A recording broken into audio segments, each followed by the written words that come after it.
queridos, mais uma vez estamos aqui para compartilharmos da palavra de Deus. Convido todos vocês a meditarem comigo na palavra de Deus. Hoje nós queremos compartilhar um texto que se encontra no Evangelho de João. João, capítulo de número 8, do verso 31 ao verso de número 36. E diz assim a palavra de Deus: Jesus dizia, pois, aos judeus que criam nele: se vós permanecerdes na minha palavra, verdadeiramente sereis meus discípulos, e conhecereis a verdade, e a verdade vos libertará. Responderam-lhe: somos descendência de Abraão, e nunca servimos a ninguém. Como dizes tu, sereis livres? Respondeu-lhe Jesus: em verdade vos digo, que todo aquele que comete pecado é servo do pecado. Ora, o servo não fica para sempre em casa, o filho fica para sempre. Se, pois, o filho vos libertar, verdadeiramente sereis livres. Jesus, ele declara então aqui aos judeus o quê? Declara que eles eram escravos do pecado. Assim, não somente eles, mas todas as demais pessoas. Mas aqui em especial, Jesus estava falando com os judeus. E Jesus então diz, por eles serem escravos do pecado, eles necessitavam de quê? Necessitavam de liberdade. E quem que oferecia essa liberdade? O próprio Jesus era quem estava lhes oferecendo esta liberdade. Assim também como aqueles judeus, muitos também necessitam, atualmente, como em todos os tempos, desta liberdade que Jesus oferece. E por quê? Porque todos estão aprisionados nas masmorras do pecado. E eles não se dão conta dessa realidade, de que estão aprisionados nas masmorras do pecado. Nós encontramos então no nosso texto aqui que foi lido um diálogo entre Jesus e os judeus daquela época.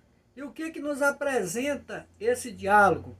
Esse diálogo nos apresenta a verdade absoluta relativa à escravidão e também à liberdade dessa escravidão. E nesse contexto que foi lido, nós queremos aqui enfatizar 4 coisas. A primeira coisa que queremos enfatizar tem a ver com o verdadeiro discípulo. O verso número 31 que nós lemos, Jesus diz aos judeus então que criam nele: se vós permaneceis na minha palavra, verdadeiramente sereis meus discípulos. Então, note aí o que foi que Jesus disse. Para ser um verdadeiro discípulo de Jesus, é necessário permanecer na sua palavra. O verdadeiro discípulo de Jesus, ele permanece na palavra que Jesus ensinou, em tudo aquilo que Jesus ensinou. E aonde estão as coisas que Jesus ensinou? Está na palavra de Deus, está na Bíblia. De maneiras que quem é o verdadeiro discípulo de Jesus busca orientações na irrefutável palavra de Deus. E os primeiros cristãos, eles perseveravam na palavra, eles perseveravam no ensino.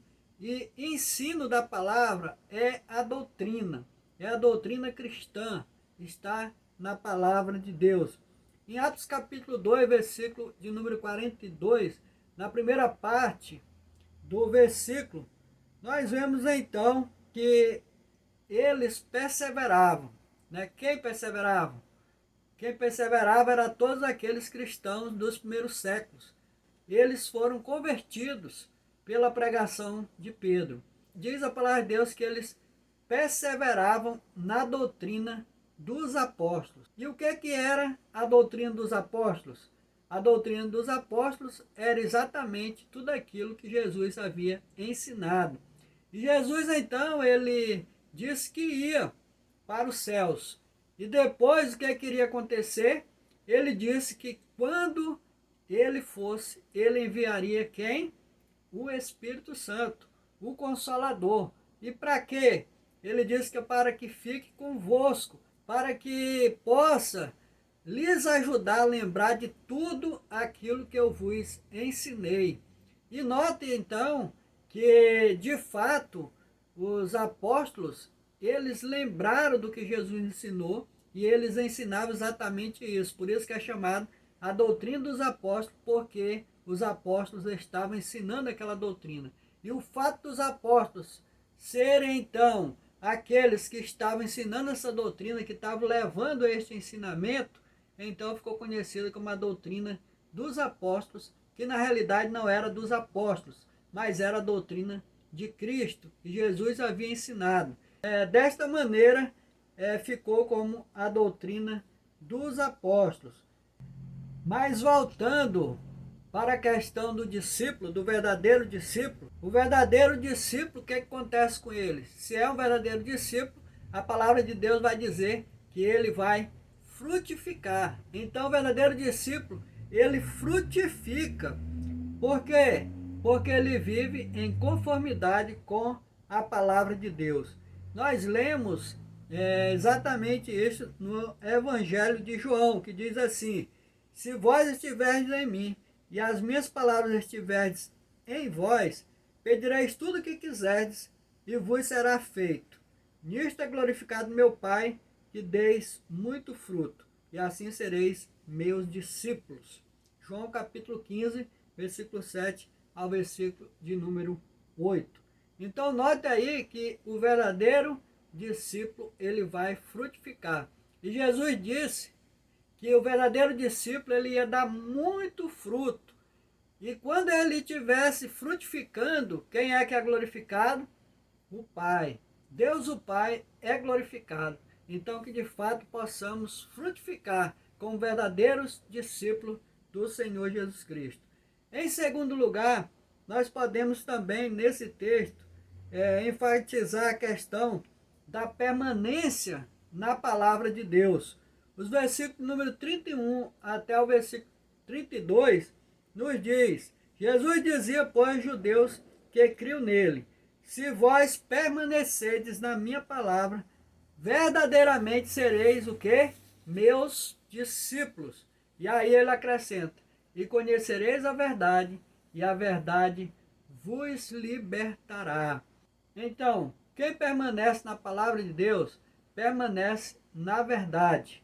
Isto por quê? Porque ele conhece a verdade. Se é filho de Deus, é impossível de fato conhecer a verdade e não andar nesta verdade. Então, o verdadeiro discípulo, aquele que está em Cristo, aquele que foi transformado por Cristo, então ele permanece na verdade, permanece naquilo que a palavra de Deus diz. Por quê? Porque ele é liberto. E ele então, ele vive na prática da verdade, e não na prática do pecado. A palavra de Deus, na vida de um servo de Deus, de que forma ela irá agir? Ela irá agir como um manual de vida. Então a palavra de Deus é o nosso manual de vida. É o manual para andarmos neste mundo, para fazermos as coisas neste mundo. De que maneira devemos nos portar, de que maneira devemos andar. É assim que nós vamos encontrar as instruções somente na palavra de Deus. O mundo tenta trazer diversas instruções, mas essas instruções, elas são falhas, elas são falsas, e elas não podem se igualar à palavra de Deus, porque somente a palavra de Deus é a verdade. Então, os filósofos dizem que não há verdade absoluta. A filosofia graça isto. Não há verdade absoluta. Na realidade, isto é um grave engano, pois que existe sim a verdade absoluta. E a verdade absoluta nós temos na palavra de Deus. E o cristão, então, neste mundo, ele deve se basear na palavra de Deus. Ele deve ter a palavra de Deus como a regra de fé e prática. A palavra de Deus, então, ela nos dá convicção concernente à salvação em Cristo. E além disso, o que é que ela faz? ela protege as nossas mentes contra as investidas de Satanás. Ela protege as nossas mentes contra o pecado, contra as solicitações para o pecado, contra as insinuações do inimigo para nos fazer estar duvidosos em relação ao livramento que o Senhor Jesus tem nos dado. E ela é uma arma eficaz contra as hordas espirituais da maldade, contra os exércitos de Satanás. Efésios capítulo 6, versículo 17, o apóstolo Paulo aconselha: tomai também o capacete da salvação e a espada do Espírito, que é a palavra de Deus. E diz então a própria palavra, que a palavra de Deus é viva e eficaz e mais cortante do que qualquer espada de dois gumes, e penetra até a divisão da alma e do espírito, juntas e medulas, e é apta para discernir os pensamentos e intenções do coração. Então assim é a palavra de Deus. Como? Ela é eficaz. Ela fará a obra para a qual o Senhor a enviar. E o próprio Senhor diz: a minha palavra não voltará para mim vazia. E em terceiro lugar, nós podemos então destacar aqui que Jesus fala do escravo do pecado. O versículo de número 34, que nós lemos, diz: respondeu-lhe Jesus: em verdade vos digo que todo aquele que comete pecado é servo do pecado. Note aqui o que Jesus está dizendo: aquele que comete pecado é servo do pecado. Mas esta palavra servo aqui denota uma condição de escravidão. Então está subjugado ao pecado, está escravo do pecado, não tem vontade própria, não pode fazer sua própria vontade, pois que é solicitado constantemente a pecar. E por isso então vive na prática do pecado, porque é escravo do pecado. E o escravo, ele não tem vontade própria. O escravo, ele obedece aquilo que diz o seu senhor. Então o escravo do pecado, ele não tem opção, ele não tem voluntariedade, ele não pode se voluntariar se ele quer ou se não quer fazer determinada coisa. Ele é obrigado a fazer porque ele é um escravo do pecado. E somente Jesus pode libertar desta escravidão. Aquele que é escravo do pecado, então ele vive na prática do pecado. E é de fato um prisioneiro. E ele tem prazer na prática do mal, na prática daquilo que é pecado. E qual é a tendência do pecador? A tendência do pecador é só para desobediência à palavra de Deus. E ele vive infringindo a lei de Deus. Constantemente ele pratica atos pecaminosos. Assim eles procedem. E por quê? Porque eles têm uma natureza pecaminosa, uma natureza para o pecado. Então precisa de liberdade. O diabo, ele foi quem deu origem ao pecado. E além disso, o que é que ele trouxe para o mundo? Ele trouxe a mentira, ele trouxe o mal. E quando foi que isso aconteceu? Exatamente quando ele tentou Adão e Eva. Quando ele convenceu Eva a comer do fruto proibido e também dar ao seu marido. No livro de Gênesis, no capítulo 3, versículo 6, nós lemos: e viu a mulher que aquela árvore era boa para se comer e agradável aos olhos, e árvore desejável para dar entendimento. Tomou do seu fruto e comeu, e deu também a seu marido, e ele comeu com ela. Então nós vemos aqui a origem da desobediência do ser humano.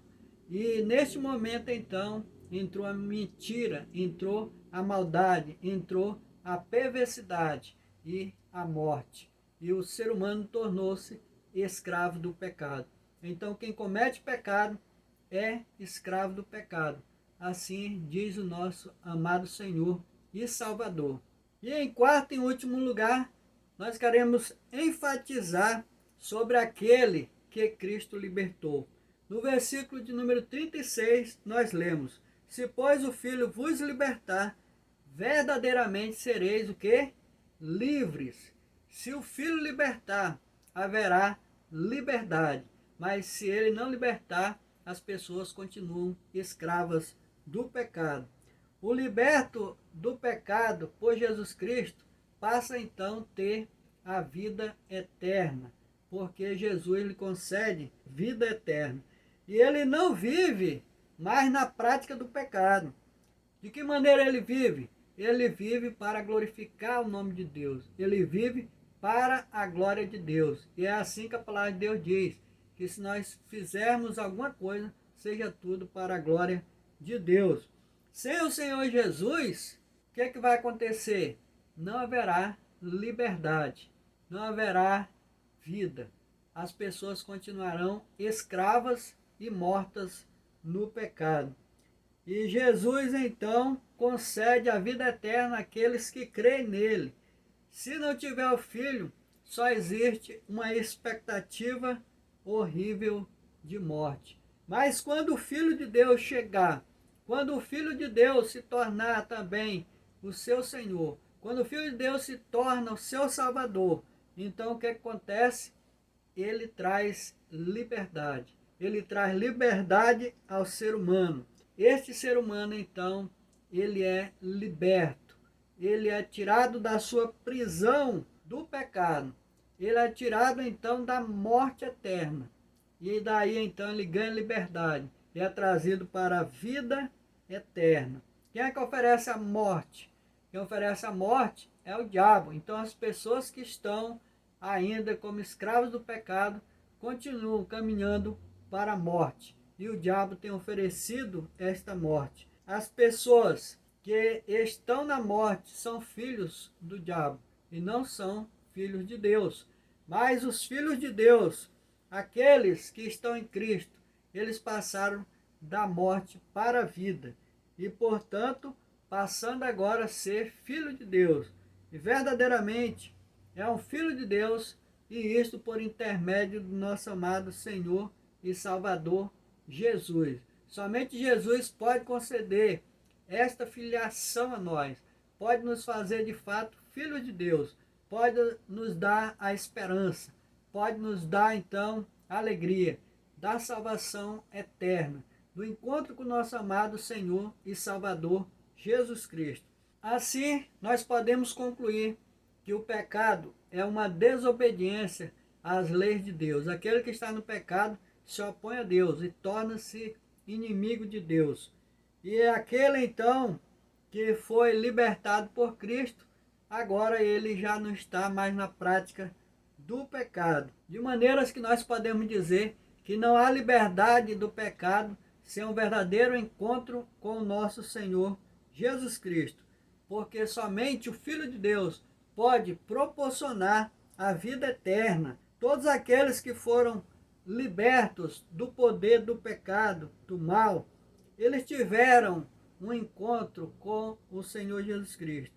Um encontro genuíno com o Filho de Deus, com o Filho unigênito de Deus, sendo antes um escravo do pecado, subordinado ao pecado, subordinado à vontade da carne, subordinado à vontade do diabo, fazendo os desejos mundanos. Agora, esses desejos pecaminosos ficaram para trás e agora são de fato livres e salvos, porque o Senhor Jesus declara: se, pois, o Filho vos libertar, verdadeiramente sereis livres. Então esta é uma verdade absoluta. Nada que a filosofia tenha a dizer muda esta realidade. Se, pois, o Filho vos libertar, verdadeiramente sereis livres. Jesus Cristo é esta liberdade. Se você ainda não tem esta liberdade, busque em Jesus. Clame a Ele com todo o seu coração. Busque a Ele enquanto se pode achar. Invocai-o enquanto está perto. E então encontrarás a paz no teu coração. E o Senhor proverá todas as coisas. Obrigado pela atenção de todos. E não se esqueça de compartilhar este vídeo com seus amigos, com seus familiares, com todos aqueles que vocês puderem compartilhar, para que assim a mensagem da palavra de Deus também, através deste canal, possa chegar a muitas outras pessoas. E assim, se o Senhor permitir, vidas serão transformadas. Até a próxima oportunidade, se Deus assim nos permitir. Até logo!